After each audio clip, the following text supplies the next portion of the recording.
दोस्तों नमस्कार। मनुष्य ने अपने इतिहास में अनेक प्रकार के शोर पैदा किए हैं। युद्ध के शोर, बाजार के शोर, राजनीति के शोर और तकनीक के शोर।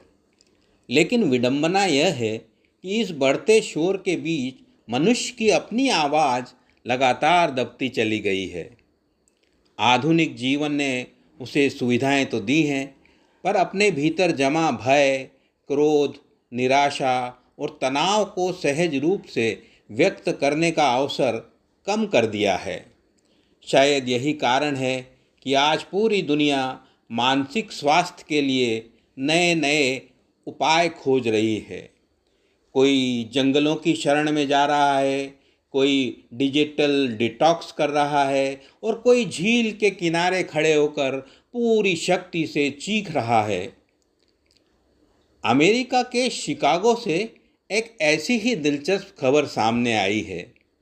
वहाँ प्रत्येक रविवार मिशिगन झील के किनारे नॉर्थ एवेन्यू बीच पर सैकड़ों लोग एकत्र होकर सामूहिक रूप से चीखते हैं। यह पहल स्क्रीम क्लब के नाम से लोकप्रिय हो रही है। इसमें शामिल लोग पहले गहरी श्वास का अभ्यास करते हैं, फिर एक कागज पर उन भावनाओं या तनावों को लिखते हैं जिनसे वे मुक्त होना चाहते हैं, और अंततः झील की ओर मुंह करके पूरी ताकत से सामूहिक चीख लगाते हैं।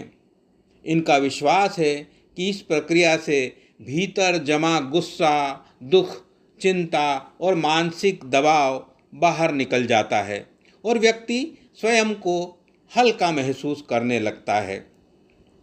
पहली दृष्टि में यह दृश्य अटपटा लग सकता है, किंतु इसके पीछे मनोविज्ञान और तंत्रिका विज्ञान के कुछ महत्वपूर्ण आधार हैं।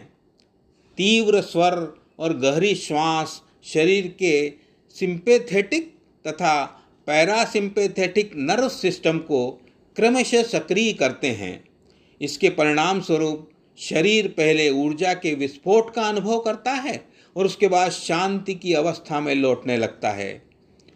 एंडोर्फिन जैसे प्राकृतिक रसायनों का स्राव बढ़ता है, तनाव हार्मोन कोर्टिसोल घटता है तथा वेगस नर्व की सक्रियता मानसिक स्थिरता को बढ़ाने में सहायता करती है।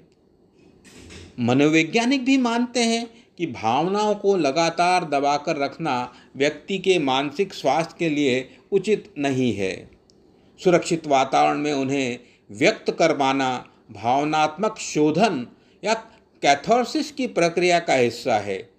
यही कारण है कि सामूहिक रूप से चीखने, रोने, हंसने या खुलकर भाव व्यक्त करने के बाद लोगों को राहत का अनुभव होता है। समूह में यह अनुभव और अधिक प्रभावी हो सकता है, क्योंकि वहाँ व्यक्ति स्वयं को अकेला महसूस नहीं करता।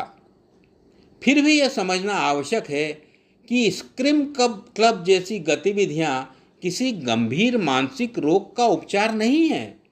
विशेषज्ञ इन्हें तनाव कम करने की सहायक जीवन शैली मानते हैं, न कि अवसाद, PTSD अथवा गंभीर चिंता विकारों का विकल्प। मानसिक स्वास्थ्य की जटिल समस्याओं के लिए चिकित्सकीय और मनोवैज्ञानिक उपचार की आवश्यकता बनी रहती है। इस पूरे प्रसंग का सबसे रोचक पक्ष यह है कि जिसे आज पश्चिम एक नवीन वेलनेस मॉडल के रूप में खोज रहा है, उसके अनेक तत्व भारतीय परंपरा में सदियों से विभिन्न रूपों में विद्यमान हैं।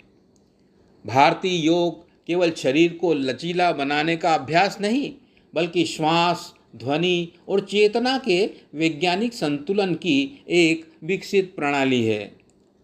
योग में सिंहासन इसका बहुत सुंदर उदाहरण है।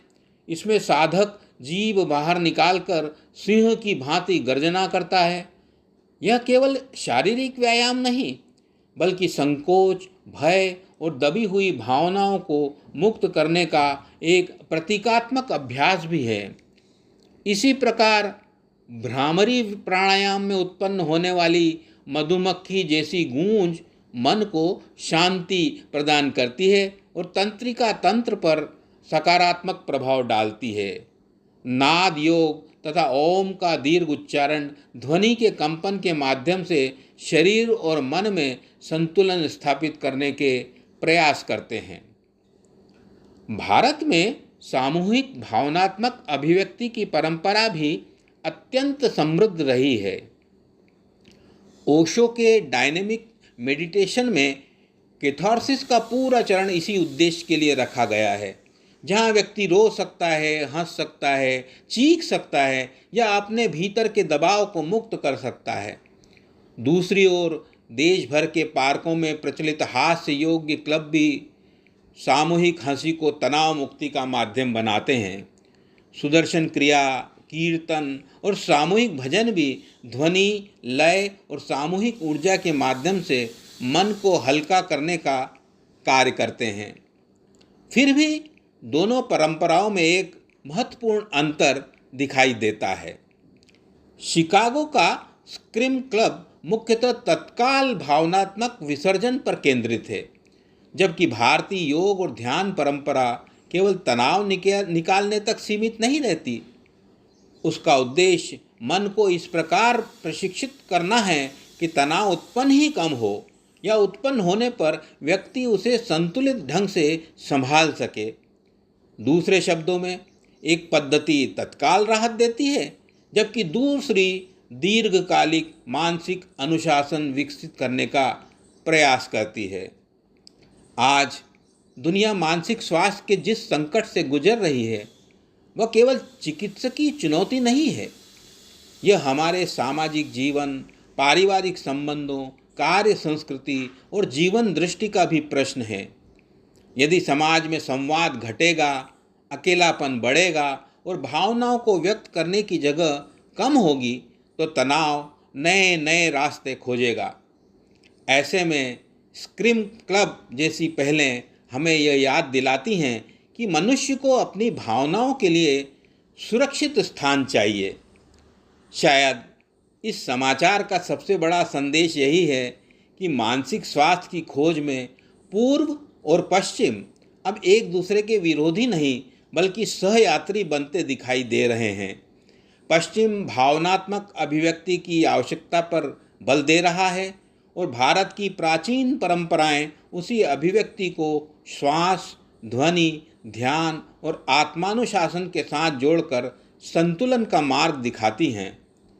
भविष्य की स्वस्थ दुनिया संभवतः इन्हीं दो दृष्टियों के समन्वय से बनेगी, जहां मनुष्य वो अपनी पीड़ा को दबाए भी नहीं और उसे व्यक्त करने के बाद भीतर की शांति को भी प्राप्त कर सके। बहुत बहुत धन्यवाद। पुनः पधारें।